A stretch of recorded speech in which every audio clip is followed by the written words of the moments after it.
Oi meninas! Capítulo 15 do livro Campo de Batalha da Mente. Esse capítulo tá bem extenso, eu vou dividir em duas partes, ok? O tema é a mente de Cristo. Pois quem conheceu a mente, os conselhos e propósitos do Senhor, que o possa guiar e dar-lhe conhecimento e instruir? Nós, porém, temos a mente de Cristo, o Messias, e guardamos os pensamentos, sentimentos e propósitos do seu coração. 1 Coríntios, capítulo 2, versículo 16. Creio que agora você já tomou a firme decisão de escolher os pensamentos corretos. Então, vamos examinar os tipos de pensamentos que seriam considerados corretos de acordo com o Senhor. Há certamente muitos tipos de pensamentos que seriam considerados impensáveis a Jesus quando ele estava na terra. Se quisermos seguir seus passos, então precisamos começar a pensar como ele pensava. Neste instante você deve estar pensando: isso é impossível, Joyce. Jesus era perfeito. Eu posso ser capaz de melhorar minha forma de pensar, mas jamais serei capaz de pensar como ele pensava. Bem, a Bíblia nos diz que temos a mente de Cristo, e um novo coração e um novo espírito. Um novo coração e um novo espírito. Dar-vos-ei coração novo, e porei dentro de vós espírito novo. Tirarei de vós o coração de pedra e vos darei coração de carne. Porei dentro de vós o meu espírito e farei que andeis nos meus estatutos, guardeis os meus juízos e os observeis. Ezequiel capítulo 36, versículo 26 e 27. Como cristãos, temos uma nova natureza que é, na verdade, a natureza de Deus depositada em nós no novo nascimento. Podemos ver nessa passagem que Deus sabia que, se tínhamos de prestar atenção às suas ordenanças e caminhar em seus estatutos, Ele teria de nos dar o seu espírito e um novo coração e mente. Romanos 8 e 6 fala da mente da carne e da mente do espírito e nos diz que a morte é resultado de seguir a mente da carne e a vida é resultado de seguir a mente do espírito. Faríamos um tremendo progresso simplesmente aprendendo a discernir entre vida e morte. Se alguma coisa está lhe ministrando morte, não continue a fazer isto. Quando certas linhas de pensamento enchem de morte, você sabe imediatamente que essa não é a mente do espírito. Para ilustrar, vamos dizer que eu esteja pensando em uma injustiça que sofri por causa de uma outra pessoa e comece a ficar irritada. Começo a pensar no quanto não gosto daquela pessoa. Se eu for perspicaz, notarei que estou sendo cheia com a morte. Estou ficando irritada, tensa, estressada. Posso até mesmo estar experimentando desconforto físico, dor de cabeça, dor de estômago e fadiga inexplicável. Podem ser fruto da forma errada de pensar. Por outro lado, se eu estiver pensando em como sou abençoada e em como Deus tem sido bom para mim, também perceberei que estou sendo cheia com vida. É muito útil que um crente aprenda a discernir vida e morte dentro dele. Jesus tomou as providências para que fôssemos cheios de vida, colocando sua mente em nós. Podemos escolher fluir na mente de Cristo. Nas próximas páginas deste capítulo há uma lista de coisas a fazer para que possamos fluir na mente de Cristo. 1. Pense positivamente.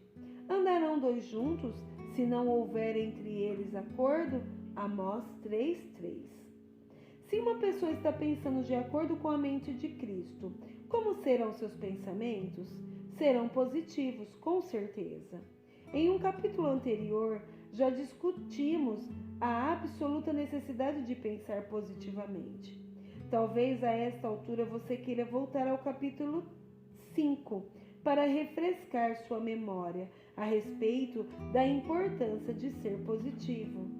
Acabei de voltar e lê-lo e fui abençoada, embora eu mesma o tenha escrito.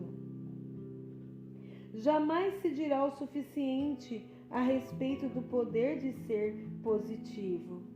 Deus é positivo e se quisermos fluir com Ele, devemos sintonizar na mesma frequência e começar a pensar positivamente. Não estou falando de exercitar o controle da mente, mas simplesmente ser uma pessoa positiva em todos os aspectos. Tenha perspectiva e atitude positivas. Mantenha pensamentos e expectativas positivos. Participe de conversas positivas. Jesus certamente mostrará perspectiva e atitudes positivas. Ele suportou muitas dificuldades, incluindo ataques pessoais. Mentiram sobre ele, foi abandonado por seus discípulos quando mais precisava deles, foi escarnecido, foi solitário, mal compreendido e inúmeras outras coisas desencorajantes. Apesar disso, em meio a todas essas coisas negativas, ele permaneceu positivo. Ele sempre tinha um comentário edificante, uma palavra encorajadora. Ele sempre deu esperança a todos de quem se aproximou. A mente de Cristo em nós é positiva. Portanto, sempre que nos tornarmos negativos, não estaremos operando com a mente de Cristo. Milhões de pessoas sofrem de depressão e realmente não penso que seja possível alguém estar deprimido sem ser negativo, a menos que a causa seja médica. Mesmo nesse caso, ser negativo apenas aumentará o problema e os sintomas.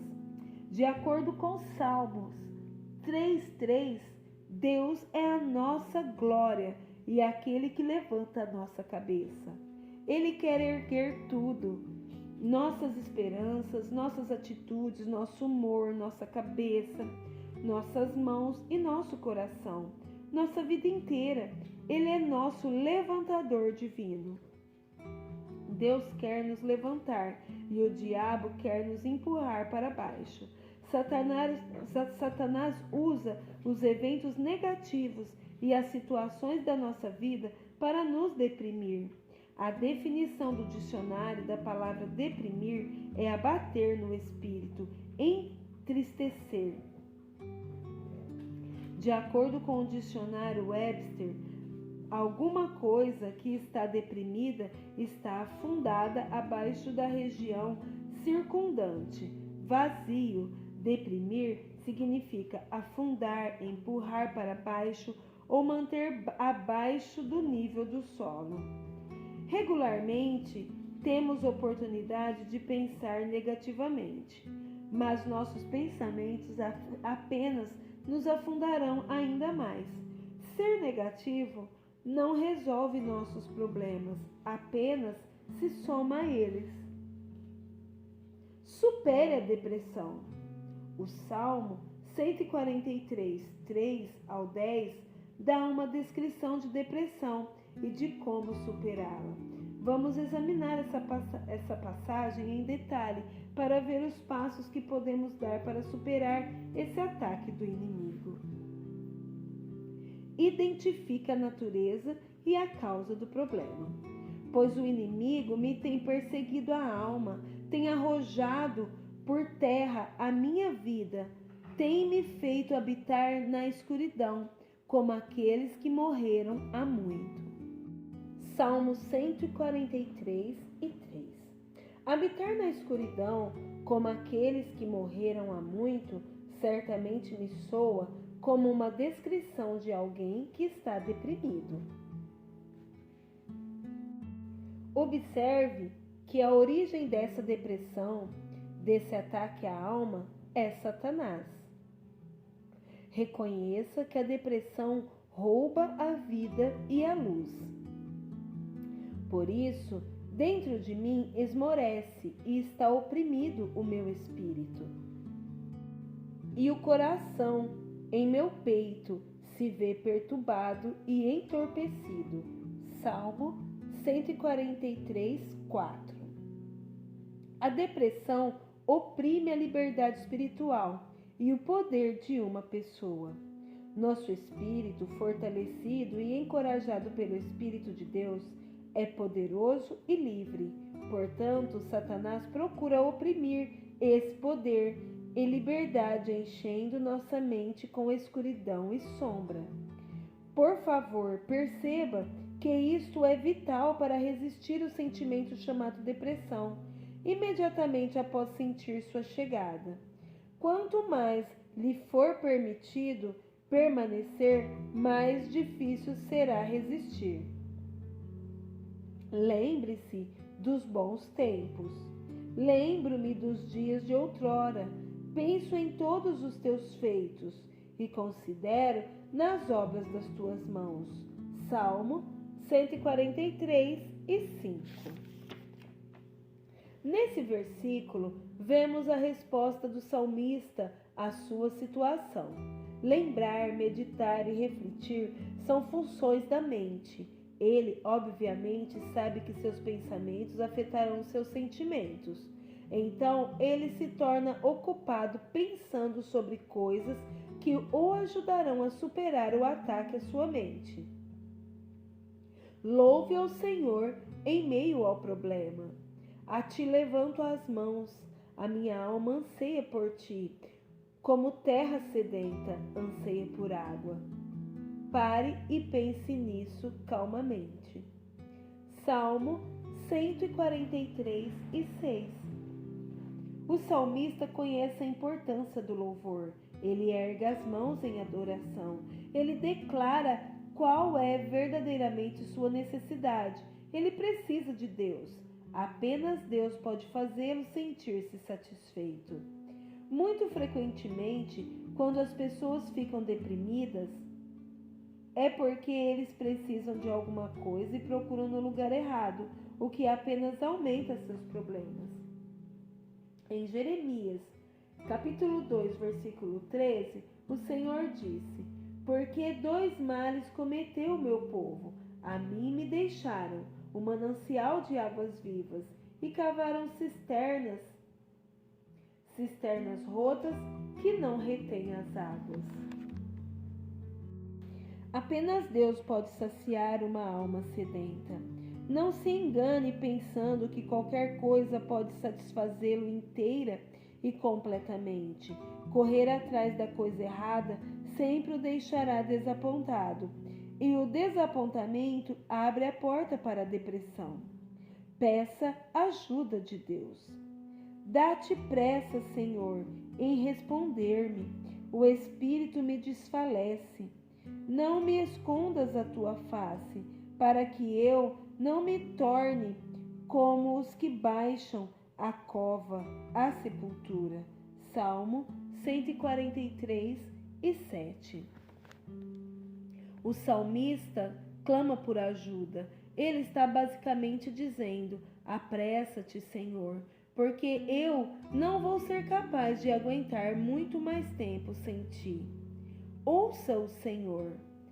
Faze-me ouvir pela manhã da tua graça, pois em ti confio. Mostra-me o caminho por onde devo andar, porque a ti eleva minha alma.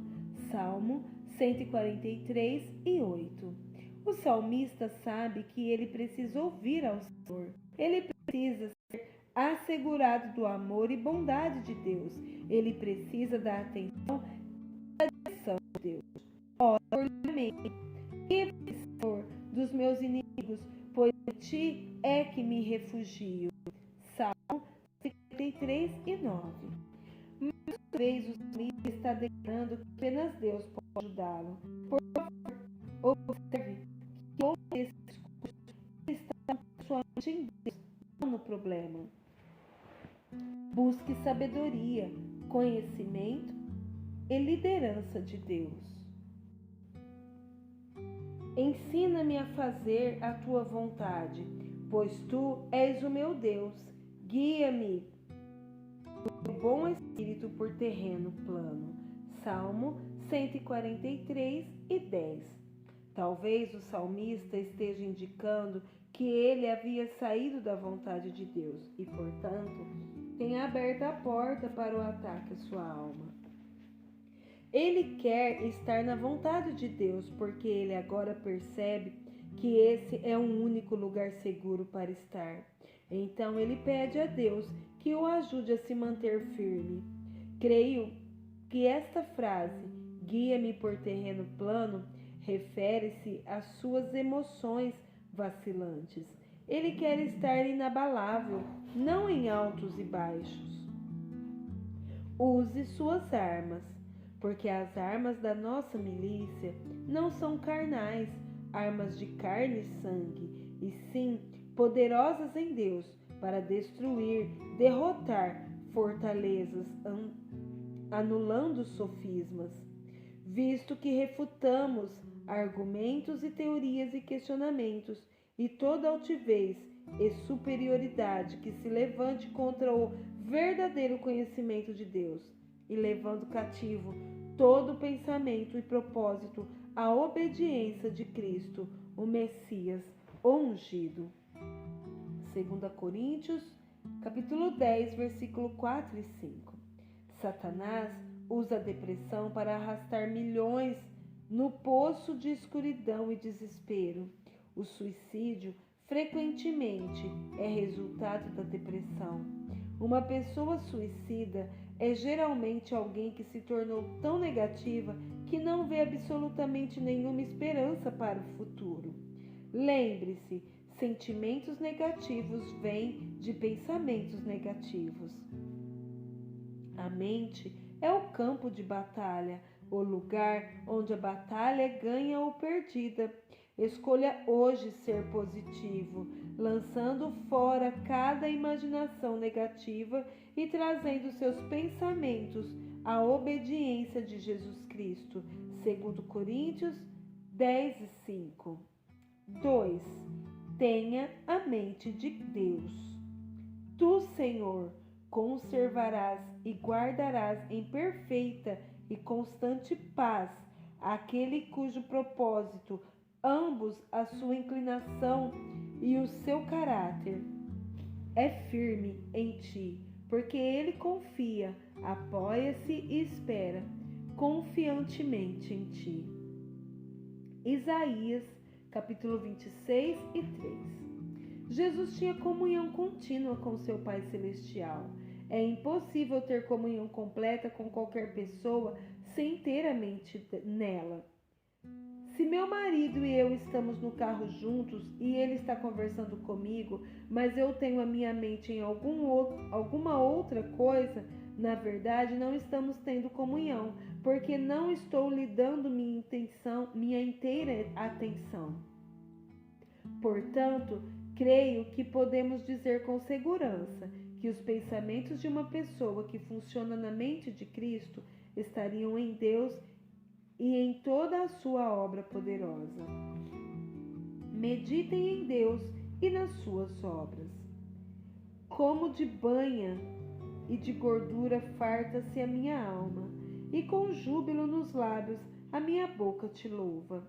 No meu leito, quando de ti me recordo e em ti medito durante a vigília da noite. Salmos 63, 5 e 6. Considero também nas tuas obras todas e cogito dos teus prodígios. Salmo 77, 12. Meditarei nos teus preceitos e as tuas veredas, os caminhos da vida, marcada pela tua lei, terei respeito. Salmo 119, 15. Lembro-me dos dias de outrora, penso em todos os teus feitos e considero nas obras das tuas mãos. Salmo 143 e 5. O salmista Davi falava frequentemente sobre meditar em Deus, sua bondade, suas obras e caminhos. É tremendamente edificante pensar na bondade de Deus e em todas as maravilhosas obras das suas mãos. Gosto muito de assistir a programas de televisão sobre a natureza, os animais, a vida nos oceanos, etc., porque eles retratam a tremenda grandeza de Deus, sua infinita criatividade e como Ele está mantendo todas as coisas pela força do seu poder. Hebreus 1 e 3. Meditar em Deus e nos seus caminhos e obras terá de se tornar uma parte regular dos seus pensamentos, se você quer experimentar vitória. Uma das minhas passagens bíblicas favoritas é o Salmo 17:15, no qual o salmista diz ao Senhor: Eu, porém, na justiça contemplarei a tua face. Quando acordar, eu me satisfarei com a tua semelhança e tendo doce comunhão contigo.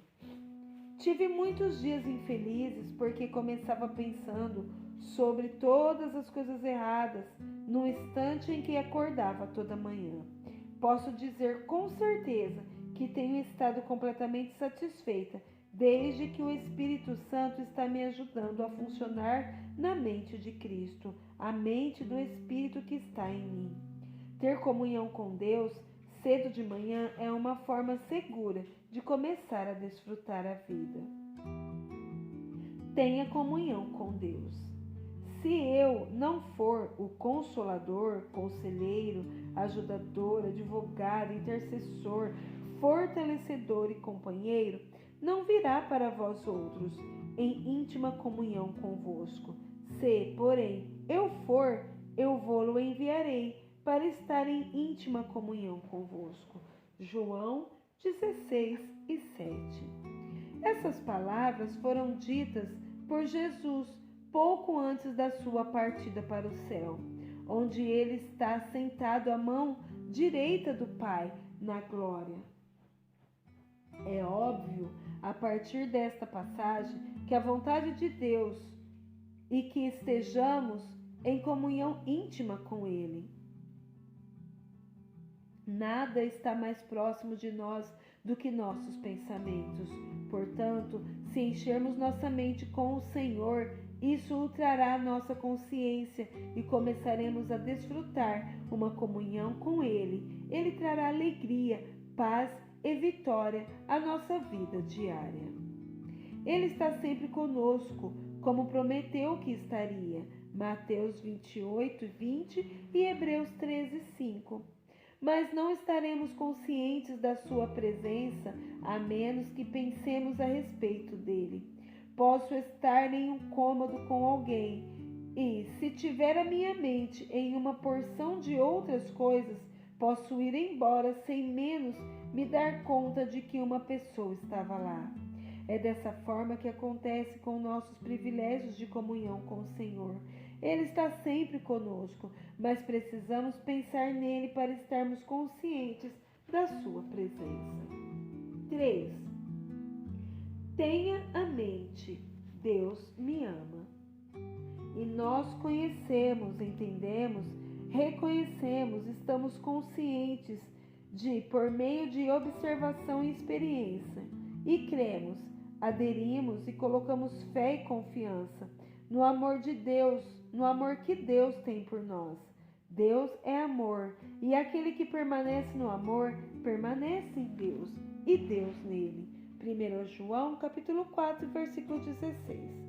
Tenho aprendido que a mesma coisa que é válida para o amor de Deus é válida para a sua presença. Se jamais meditarmos em seu amor, não experimentaremos.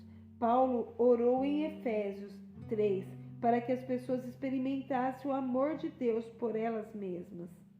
A Bíblia diz que Ele nos ama. Mas quantos dos filhos de Deus ainda não têm a revelação no tocante ao amor de Deus? Lembro-me de quando iniciei os mistérios Life in the Word Na primeira semana em que eu deveria dirigir o encontro, perguntei ao Senhor o que ele queria que eu ensinasse, e ele me respondeu: diga ao meu povo que eu o amo. Ele sabe disso, eu disse. Eu quero ensinar-lhe alguma coisa realmente poderosa, não uma lição de escola dominical sobre João 3,16.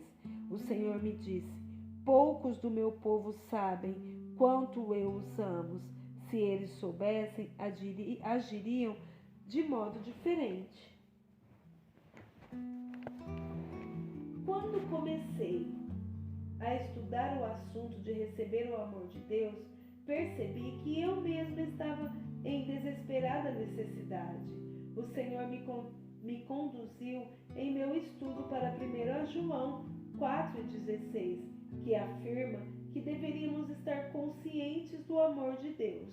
Isso significa que deveria ser alguma coisa sobre o que devemos estar ativamente conscientes. Eu tinha um tipo de entendimento vago, inconsciente, de que Deus me amava. Mas o amor de Deus é uma força poderosa em nossa vida que nos conduzirá por meio das mais difíceis provações à vitória. Em Romanos 8,35, o apóstolo Paulo nos exorta: quem nos separará do amor de Cristo? Será o sofrimento, ou a tribulação, calamidade, ou a angústia, ou perseguição, ou fome, ou nudez, ou perigo, ou espada. Então, no verso 37, ele continua dizendo: em todas essas coisas, porém, somos mais que vencedores por meio daquele que nos amou. Estudei esse assunto por um longo tempo e me tornei consciente do amor de Deus por mim ao pensar sobre o seu amor e confessá-lo em voz alta. Aprendi versículos sobre o amor de Deus e meditei neles e os confessei com a minha boca. Fiz isso por meses e o tempo todo a revelação do seu amor incondicional por mim foi se tornando mais e mais uma realidade para mim. Agora seu amor me é tão real que até mesmo em tempos difíceis sou confortada pelo conhecimento consciente de que Ele me ama e que eu não mais tenho de viver com medo. Não tenha medo. No amor não existe medo. Antes, o perfeito amor lança fora